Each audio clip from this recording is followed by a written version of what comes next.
Okay mga kababayan, Chris Ulo po at welcome back po ulit dito sa ating YouTube channel. Okay mga kababayan, mga ka-analyze, pag-usapan ho natin etong kumakalat na kung saan mga kababayan, mga ka-analyze, di umano ha, ito hong si Senador Bongo tinraidor ho si Digong nyo. Kaya naman pala ito si Bongo, grabe ang iyak nung nakaraan ho na nakatayo ho siya doon sa Liwasang Bonifacio ba yun, na kung saan grabe ho ang iyak. Talagang humahagul ho, talagang humihigbi ho mga kababayan, na sabi ko grabe naman yata makaiyak ito si Bongo. Yun naman pala, yung iyak niya hindi naman pala dahil doon sa naaawa siya kay Digong. Yun naman pala, ang iniiyak niya, baka dahil sa konsensya. Kasi alam nyo ba bakit mga kababayan?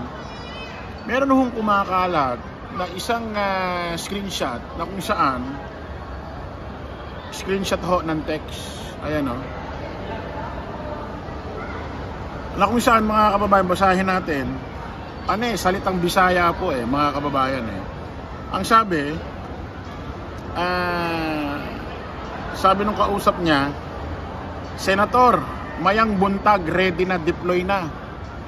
Ang sabi naman ho ni Bongo, ok, abot ni Ogma, send ko ticket. Okay, send, salamat. Ticket. Yun. Ngayon mga kababayan, may profile pic ho rito. Kapag sinum natin, mukha profile pic ho ni Senador Bongo. Personal account niya yata ho ito mga kababayan. Ngayon mga kababayan, mga ka-analyze, ang pinaghihinalaan ho kasi nung nakaraan na kung saan nag-traidor daw kay Digong at nagbibigay ng mga mensahe magmula doon sa Hong Kong papuntang Pilipinas, ang pinaghihinalaan ho si dating DILG Secretary Anyo. Yun ho yung pinaghihinalaan ho ng mga DD-ship. Pero kung i-analyze po natin, parang ang nag-traidor talaga kay Digong, kung meron man, talagang madikit sa kanya. Bakit? Bibigyan ko kayo ng patunay na kung saan pwedeng malapit talaga. As in, matagal niya nang kasama ang nag-traidor sa kanya, kasi meron home post si Kitty Duterte, no? Ito ho yung anak na bunso ni Digong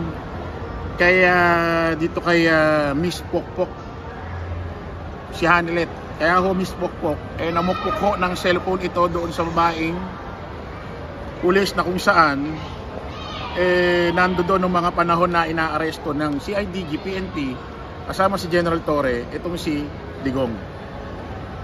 Ito yung post ni Kitty Duterte. Itong post ni Kitty Duterte, hindi pa ho ito nalalantad nung pinoso ito ni Kitty Duterte, hindi pa ho lumalabas yung screenshot di umano na merong sinasabi si Bongo. Ang sabi ni Kitty Duterte dati, pinakamasakit sa lahat, yung natuklasan mong nilaglag ka na pala nang hindi mo alam, ng tinuturing mong kakampi. So ibig sabihin ito, may nag-traidor daw talaga kay Digong. At mapapatunayan din natin yan sa isa sa mga interview ni VP Inday Sara Duterte sa iba't ibang social media platform or mga news program na kung saan may nag-traidor sa kanyang tatay. Ngayon, ibig sabihin malapit ho kay Digong yung nag-traidor sa kanya. Sabi dito, ulitin natin itong kumakalat itong screenshot. Sabi, send mayang buntag, ready, deploy na. Yun yung kausap ni Bongo Ang sabi naman ho rito, nung picture ni Bongo, ayan, ang reply niya, ok, abot ni Ogma, send ko ticket. O, yun ang sabi.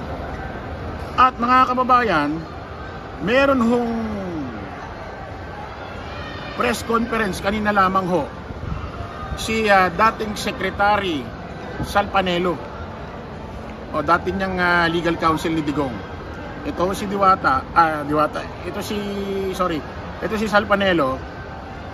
Sabi sa kanyang press conference kanina lamang sa The Manila Press, basahin natin, report ho ng ABS-CBN. Former Chief Presidential Legal Counsel Salvador Panelo says ex-President Duterte should have postponed his arrival in the Philippines following his trip from Hong Kong. Sabi pa niya, ganito, nagdagdag pa siya ng statement, ito si ito si Sal Panelo. Sabi niya ganito: kung ako nandun, ang advice ko sa kanya, i-delay ng 2 araw. Give me 2 days so I could mobilize 1 million people, he said. Kumbaga, ang dating dito kung i-analyze, kung iintindihin yung statement, katwiran ni Sal Panelo, kung siya raw ay nando doon sa Hong Kong, hindi raw siya papayag na iuwi agad si Digong papunta rin sa Pilipinas dahil may warrant of arrest. Iintayin niya muna raw yung mga tao na umabot ng 1 million people para para mag-mobilize yung mga tao. So ibig sabihin, para dumami ang tao doon at magkaroon ng puwersa, magkaroon ng malaking volume ng tao, populasyon, para mapigilan ang pag-aresto kay Digong ng Philippine National Police, CIDG, sa pangunguna ni General Torre at ng Interpol dahil bit-bit nila ang warrant of arrest. So ang ibig sabihin nito mga kababayan, para bang ang dating pinatututuhanan or pinatatamaan ni ni Sal Panelo si Bongo na nagtraidor.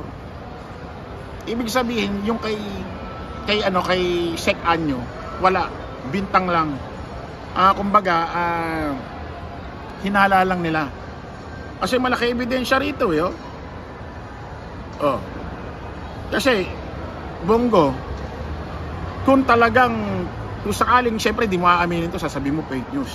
Kung talagang fake news ito, ipasuri mo nga sa Philippine National Police or sa National Bureau of Investigation kung itong screenshot na to ay fake or legit. Sige nga, ipacheck nyo yan sa eksperto, yung usapan na yan, kung talagang fake news or legit. Hamon sa'yo yan, Bongo. Dalhin mo yan sa Philippine National Police, Cybercrime, or sa National Bureau of Investigation. Hamon sa'yo yan. So, tingnan natin mga kababayan kung magiging sunod dito about rito sa update na to. Kasi sabi ko nga, si Bongo nung nakaraan, grabe ang iyak. Nakakala natin, akala ko talaga nalulungkot siya. Yung pala, baka yung iyak na yon konsensya lang. Baka nakokonsensya lang. Kasi isa pang patunay, meron pa. Itong video na to mga kababayan, na kung saan, pakinggan nyo ho, yung sinabi ni Baste Duterte sa Davao na kung saan nagsisimula pa ang Maisog Rally, na kung saan eto si Mayor Baste Duterte kinalaban at may binulgar dito kay Bongo na hindi ganun kalinaw. Pakinggan nyo mga kababayan, itatapat ko itong speaker ng cellphone ko dito sa cellphone na hawak ng aking videographer. Pakinggan nyo Ikaw, Bongo, kumparita ka. Pero kung alam ko lang pala na magkakaganito, yung mga tao, yung nagboto kami, mga tabawin nyo, nagboto kami sa imo hapon. Kung alam ko lang na ganito lang pala yung gagawin mo, sana hindi na lang. Narinig nyo mga kababayan, mga ka-analyze, yung sinabi ho ni Mayor Baste Duterte noong mga panahon nung nagsisimula ang Maisog Rally, may binulgar ho si Mayor Baste Duterte rito kay Senador Bongo.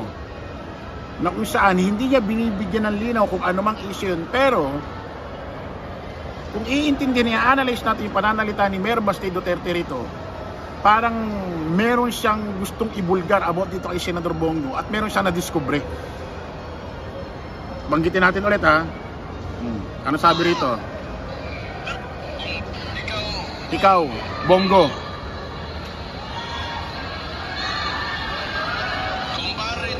kumpare kita. Pero kung alam ko lang pala na magkakaganito yung mga tao, yung mga nagboto, Dabawen nyo, bumoto kami sa'yo. Kung alam ko lang ganito lang pala yung gagawin, sana hindi na lang. Hindi nililinaw ni Mayor Baste Duterte, mga kababayan, mga ka-analyst, yung ibig niya sabihin dito. Pero malalim, mga kababayan. Para bang ang dating may ginagawang kalokohan, may ginagawang paggamit ito si Bongo, or may ginagawang pagtraidor isa sa mga miyembro o sa pamilya nila. So kayo na bahala, mga humusga, mga kababayan. Kita-kita ulit tayo sa panibagong live, panibagong vlog.